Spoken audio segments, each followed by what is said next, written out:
Welcome back to the Kyle Olson Show. So I just reviewed with David Eng the case of Lady A being sued by Lady Antebellum over the name Lady A. Joining me now are the original Lady A and her producer, John Oliver III. So the original Lady A, tell me about when you began using the name. I began using this name back in, well, first, good morning, Kyle, and thank you for having me. I'm a little fuzzy this morning, but I began using the name back in the late 80s when a friend of mine was calling me Miss A, but I said, I'm married, and was then back then, and she said, well, then I'm gonna call you Lady A. And I believe that was, late 80s. That was a long time ago.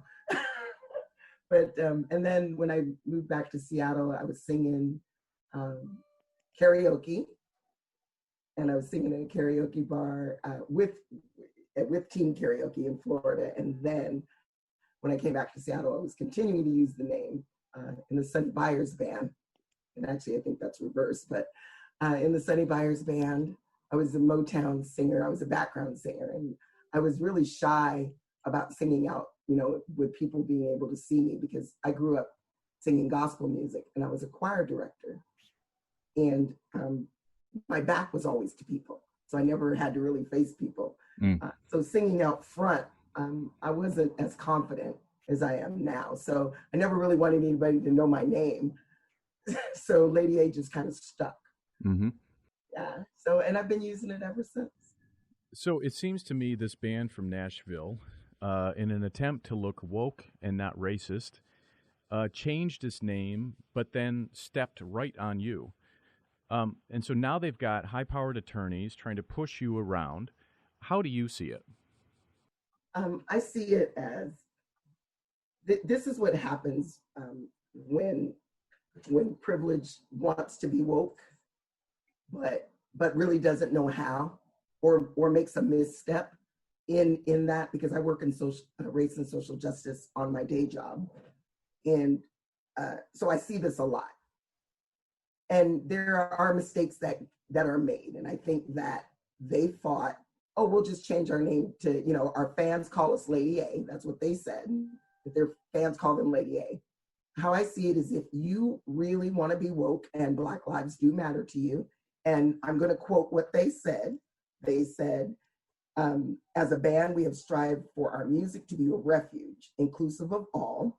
We've watched and listened more than ever these last few weeks, and our hearts have been stirred with conviction, our eyes opened wide to the injustices, inequality, and biases Black women and men have always faced and continue to face every day.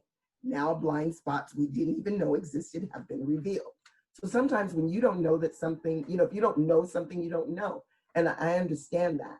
But in your being woke, you can't go from Lady Antebellum to Lady A and think there's a difference. You can't, because if you think that there's a difference in that when you are actually trying to be an ally, and I'm not saying they are, I thought that's what they wanted to be. I had that conversation with Hillary, and and I explained to her, what being an ally looks like. And sometimes being an ally means that you need to give up something. It means that you need to put power behind your words. And right now, that's not what they're doing. Well, and speaking of those words, it said when they released a statement, and they said they wanted to join together with you in unity and common purpose. What does that mean? That's what I wanted to know too. From the beginning, they wanted to coexist, and even from the very beginning, I said no. Because for me, I'm an independent artist. So if you say we're going to coexist and we're both going to be Lady A, as soon as you release something, I'm going to disappear. Because I don't have as many fans as you do, but I do have fans. And I've had fans for the last almost 30 years. So just because I don't have as many fans as you do does not make me irrelevant. Right. I'm still responsible to my community, to my fans, and to my family. Privilege allows you to do what you want. But if you're going to be an ally, you need to step up and actually be an ally. We could have worked together. they needed to change their name. Nobody asked them to change their name. Mm-hmm. They came out in the public and made this big announcement that they were changing their name. And somebody didn't think this through. Because if I went on a Google search before all this happened, before June 11th, when I searched for myself, it was Lady Antebellum and there was Lady A. And that was me. So I always knew where I was. I always knew where I was in the stats. But I work hard every day to make sure that I stay relevant on Google, to make sure that I'm putting out CDs. I've put CDs, 5 CDs out under Lady A. They put one single out as Lady A, which they did the week before I put my single out. Well, and to that point, if you go on iTunes, you have to scroll. You swipe to the left to find you, and because now you have to go through all of their work in order to find yours. So John, I want to bring you in. So you had the two of you had a meeting, a Zoom meeting with Lady Antebellum. Tell me about that. Yeah, so we had a meeting along with our other producer in Mississippi. His name is Dexter Allen. That was just privately with Lady Antebellum, the artist. So some of these meetings we had were with Lady A, the corporation, which consists of maybe one of the artists, I think it was Hillary, their attorneys, and their management company. That was Lady A, the corporation. But the Zoom call we had was with Lady A, the artist. That was Hillary, Charles, and Dave from Lady Antebellum, and Lady A, Dexter Allen, and myself. That was a different experience, because here you have an artist that sold over 10 million albums reaching out to this independent powerhouse, Lady A, the artist. And it's something that all of us said we've never ever seen or heard before. So it was an experience, but we on our end, we had transparent conversations. Lady A, Dexter, and myself, we were very transparent about what Lady A wanted. She wanted to keep her name. Mm-hmm. And the coexisting thing, we were trying to get details about that, right? All three of us, Lady A kept saying, I don't know how coexisting works. I don't know how coexisting works. I want to know how coexisting works. Dexter Allen said the same thing. I said the same thing, and we tried our very best to get them to give us details about how all that would work. It's kind of like what you were saying about the iTunes search. If you go on iTunes, or even if you ask Alexa, you say, Alexa, play Lady A's playlist. Alexa is going to play their playlist now, because the details were not worked out, right? It's like when you go to the grocery store, you can't have Lady A apples and Lady A apples. Mm-hmm. That's not practical. So that Zoom call, we tried our very best to get the details of how coexisting works, but it didn't happen. But you didn't. And they didn't provide any. Did they say that they would, or did they just sort of leave it? No, they left it. And what's bothersome about that whole Zoom conversation is we gave them options. Right. And we gave them options from the very beginning. Lady A and Dexter Allen and myself, we have asked for options, and they never gave it, which led us up to actually maybe changing the narrative and writing down the options, right? Writing down what the details could possibly look like. Right. And that's where they went to Rolling Stone saying she's asking them for $10 million. No, what she was doing is giving them an example of what details would look like if they shared the name, or if she had to change her name, right? Because Lady A is a brand. She's been doing this for over 30 years. Right. If she had to give up Lady A, that means she basically has to start from scratch as a brand new artist, right? So that's where that money is going to go towards. Right. And also her charities. So, Lady A, you said that this is about privilege. What do you mean by that? I mean that after being called out for taking the name, basically wanting to they want to share the name, and I don't want to share the name. So their team and their publicists and attorneys, they do what folks of privilege do when they're asked to, when they're asked for details and don't want to give them or want to dismiss you. They, you ask them to stop the bad behavior, because privilege is bad behavior. It's the behavior. Racism is a behavior of how you treat people. And they're attempting to change this narrative by minimizing my voice.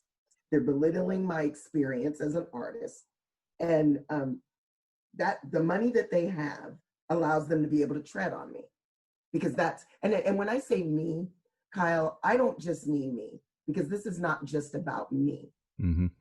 Because this very easily could have gone another way. This could have gone the way of Rolling Stone magazine never calling me to ask me about this article, when it first happened on June 11th. Mm-hmm.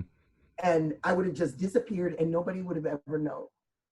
So for me, because I'm a very spiritual person, I believe in God, and I believe that everything has a purpose behind it. Rolling Stone magazine called me and said, well, if I can find you, how come they couldn't find you? Mm-hmm. It was a very good question, because Right. I was there. And had they done this, reached out to me before, going and putting all this out there, it would have been a different scenario, I believe. But I believe that they already knew what they wanted to do. They thought that I was irrelevant. That's privilege. They thought that by throwing me a bone, by saying, well, we should do a song together and show people how we're getting along. And I said, that sounds like a great idea, but what does coexistence look like? Mm-hmm. And they never, even with the lawyers, I asked the question 3 times. I ask everything in threes. What does coexistence look like? What does coexistence look like? And, they're having conversations all while I'm asking questions. What does coexist, for the people in the back, what does coexistence look like? Mm-hmm. They just dismissed us. They acted as if we weren't talking.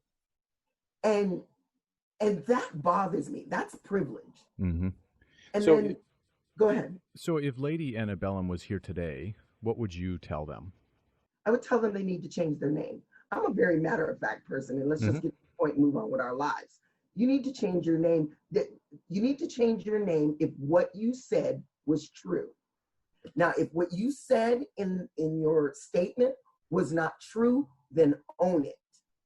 If it was not true, I have more respect for you if you tell me, you know what, I lied. Black lives don't really matter. It was a publicity stunt or whatever. And then I'll have more respect for you then. But right now I have no respect for them because it appears that they're lying. So you're using Black Lives Matter and George Floyd's murder, because they said that. I didn't say that. Mm-hmm. And I don't read all these articles because, for one thing, I don't have time. Right.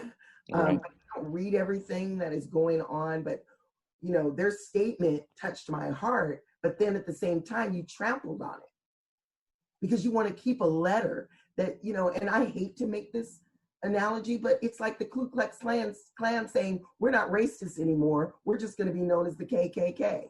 Right. I mean, my 4-year-old grandson knows better than that.